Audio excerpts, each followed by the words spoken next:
Hey everybody, DJ Lou here, and I'm in an awkward position kind of sitting on something right now because unfortunately my studio is not quite big enough to capture everything. So I'm going to try to do my best to do what I can. This is actually the third time I've shot this, so please bear with me because this is the video about a modular DJ booth.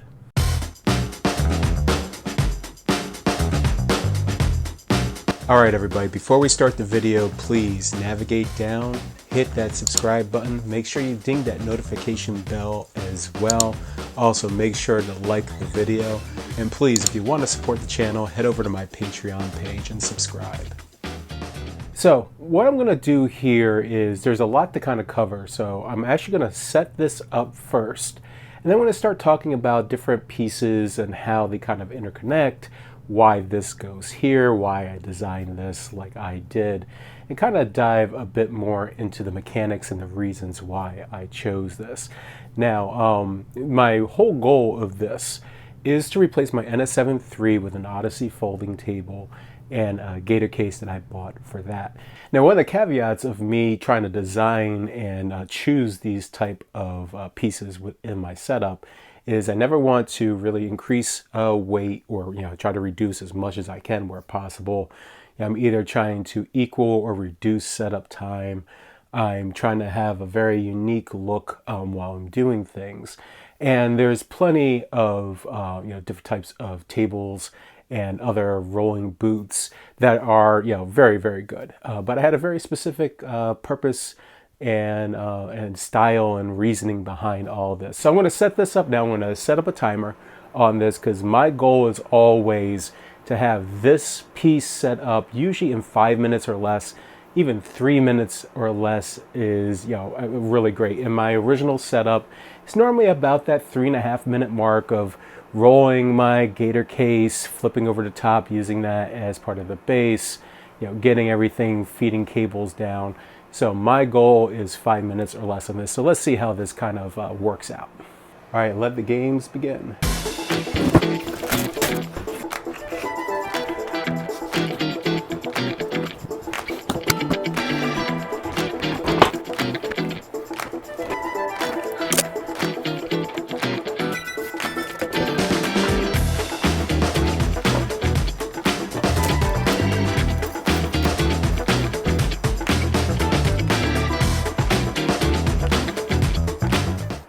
Now, one question I know I'm going to get is just how rigid is this? And no, I'm not going to do push-ups like Rachel did on the Max console, but kudos to her for testing the hell out of that. But the way I built this between the locking pins and the caddy, the additional pins to kind of keep it firm, this really is not going anywhere. I mean, you have to really push it for it to do something. It is very rigid, especially given half-inch plywood and everything that got around to putting it together. Now, I didn't want to make this 100% rigid because if I did that, certain things would snap and that would be a problem. But this should give, if somebody really crashed into this, certain elements should give while the rest is still holding in it. So yes, I would ultimately have to replace it, but it should still protect everything as a whole. But now that I got this all together, why did I build this in the first place? Well, 2021's here. We've had a whole year of COVID. I've been kind of contemplating changing things out really since 2019. I was really thinking initially a Toadmatic to roll into these events. The problem became that it was never going to be a 100% solution. I have a number of venues where I have to egress stairs, there's a difficult load in. It's just not necessarily 100% practical to have something like a Toadmatic to use at every event. So for now, I've shelved that. I still might end up having something of that caliber. So now there are two other booths that I definitely took serious consideration for.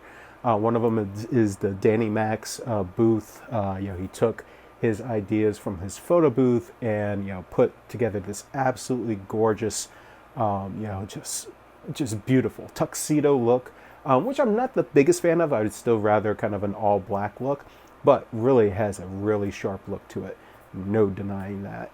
But the overall idea, like, I didn't like the two pillars. You know, he was using essentially the same pillars for the camera setup, and I didn't want everybody looking at my legs. You know, I do have my SKB cases that I use for my digital mixer, my microphones, my IEM, and I keep those below.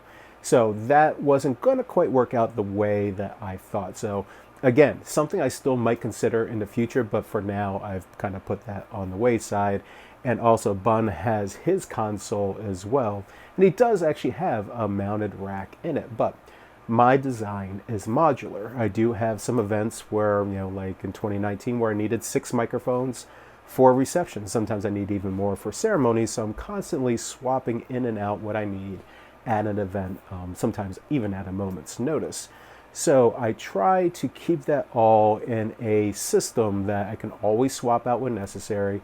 I've got my digital mixer box, like if something failed on that, I could just grab my ceremony box, put it in play, and people wouldn't be the wiser. I've actually kind of built a bypass setup in here to be able to swap those out as needed.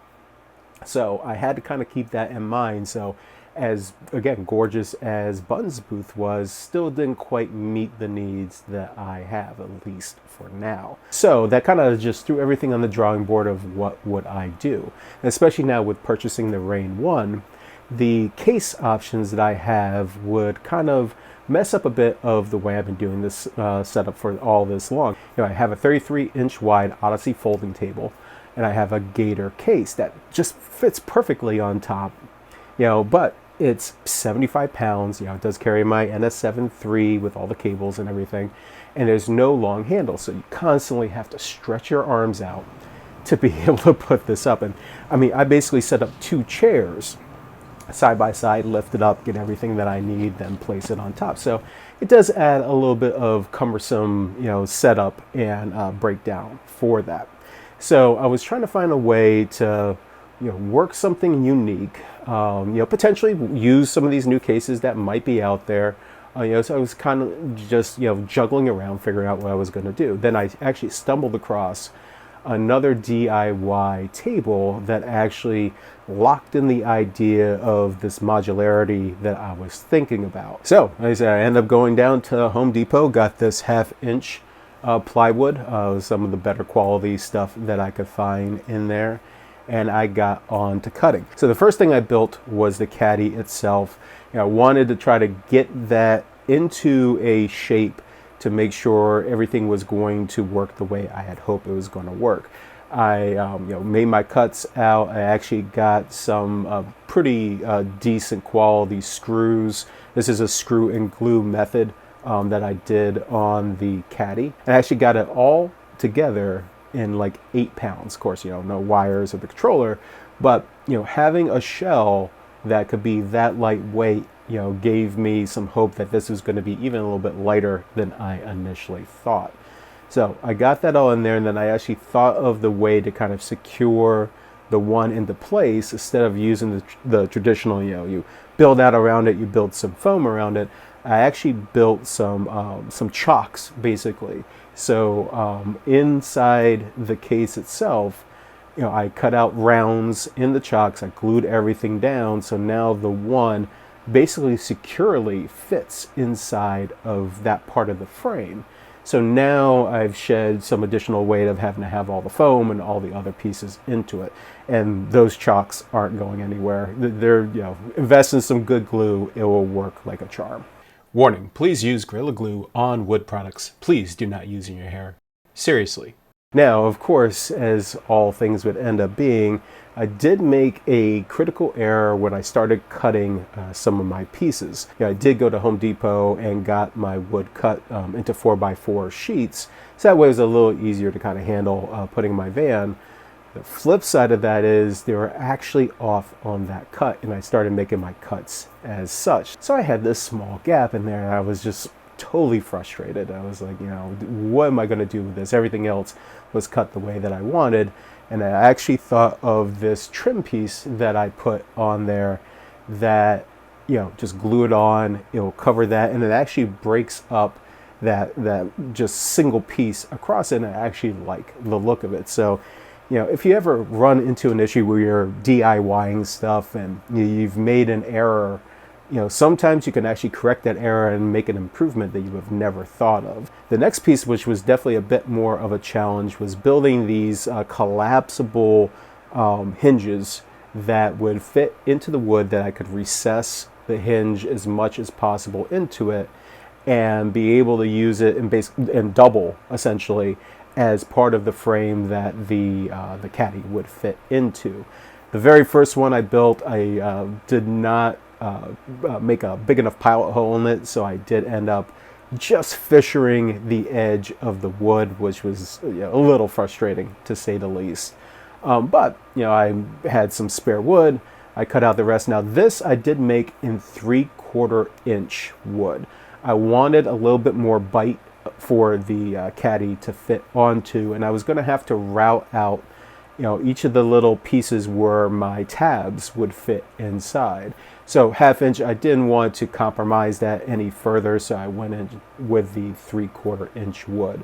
My ultimate decision in the way I did this was a combination of first measuring, scoring out where I was going to put everything, and then I basically flipped everything on the side, had a couple tables long, and I married up the caddy to it. I knew then by having everything there, having my chocks where they were, and having my hinges where they were, that everything would marry up nicely. From there, I went from painting the bottom of it, so I got a big gallon of Duratex paint. And for coverage like this, I think it was like 4 coats in total, inside and out. And I want to say it used maybe about 1/4 of the gallon. Again, this is a patient process where you put on a coat, you try to get your humidity and temperatures right, and you basically wait a day for it. So, you're waiting for paint to dry. Again, total excitement from there, but it was well worth the wait. The application of it, you use a roller with like kind of a spongy type of applicator on it, so it gives that little bit more textured look to it, which personally that's what I was looking for. But again, my goal was to have that really kind of stealthy look, all that with the exception of the top. Now, I went through a few ideas of staining it kind of like a cherry red, even a gray. I did settle for now with the clear look. Now, I can change this out at any time. I now have all the dimensions in place. It wouldn't take long for me to route out a new top. And that's great, because if I ever want to kind of change the look for the client or something like that, if I want to go with a tuxedo look and go with white, if I want to have that clear look, if I want to have a gray or a red or whatever, it's something I can actually provide now. Now, to add rigidity to this all, I actually came out with a pin system. Not only do I have the little tabs that come down in my caddy, but also here on the top and also inside the caddy, I just drilled holes in and I placed a metal pin system just to add that little bit more to it. And in the end, my goal again was to make this pretty rigid, but not something that was so rigid it would just snap in half in a second. If somebody does crash into this, it would probably kind of do a little gangsta lean on the side, and I would just kind of have to live with it and build a new one. But in the end, this is as rigid as my Odyssey folding table pretty much ever was. Now, not only did this have to fit my criteria of being kind of this modular, but I had to carry it around, which means it has to be a relatively light solution. And my initial goal on this was to keep it at least to the 75 pounds that my Gator case was, hoping that I would find a case with a long handle that would be enough for me to be able to carry it around. The good news is the caddy, the Rain 1, the cabling, my laptop stand, even my headphones in there, it comes in a total at about 62 pounds. And that's actually 13 pounds less than my Gator plus my NS7 III and cabling that I was carrying around. Plus this has the long handle. So I just shaved off 13 pounds in my total thing. Now this is a little bit bigger in total, because again, this is a larger platform that I was using, but is very manageable in the grand scheme of things. And then for the bottom pieces, each half weighs in at 18 pounds. So, 36 pounds of wood plus the case itself, and I'm carrying around about 43, 44 pounds. Definitely not bad at all. Now, it is heavier than my Odyssey folding stand, this much is true, but I'm definitely getting a lot more out of this than I was doing the folding stand. And, if I was to say if there's any negative from all this is, both have a very large presence. There's a larger diameter that I'm working with. So you do have to lift it a little higher in certain areas if you're climbing stairs or whatnot. But again, it's manageable. I've actually carried this up and down my stairs in the house, especially trying to do this filming now for the third time. It's something definitely manageable. Far more manageable, especially with the caddy and my controller and everything, than what I was dealing with prior. So would I do this again? I think so. The total investment of this was actually pretty small. Each sheet of wood was around 44 bucks. Some of the hardware kind of clocked in at around 90 bucks. That all came from Amazon because I wanted a certain look of it. So like the tabs, all the little metal pins, all that came from Amazon. And I'll link all the pieces that I've used to assemble this down below. The paint itself came in, I think it was like about 74 bucks or so. That was pretty typical what I paid the last time around. Overall, this came in cheaper than any solution that I would have liked, that I would have had to purchase in spades. And, if I ever decided to go with another solution, I may be able to reuse some of these pieces that I've made over time. Again, this is version 1 of a modular booth that I've thought of that I could either improve on or use it from time to time as I would like it. But, I've been very, very satisfied with the overall quality that came out of this. Again, not perfect by any stretch of imagination. I'm not a automated CNC cutter. I don't do this for a living. So having this pretty well put together piece really, I smile when I look at it still. Yes, it was a little bit of toil, lots of sawdust, and a few headaches and a couple curse words to top that off. But in the end, I'm very happy with the end result. Well, I hope you liked the video, and if so, please hit that thumbs up below. It really helps the algorithm. Subscribe to my channel if you can. Head over to my Patreon page if you like this content and want to help support the channel. And actually, if you like videos like this and want to see more, check out everything else I have on here. Everybody be safe and enjoy.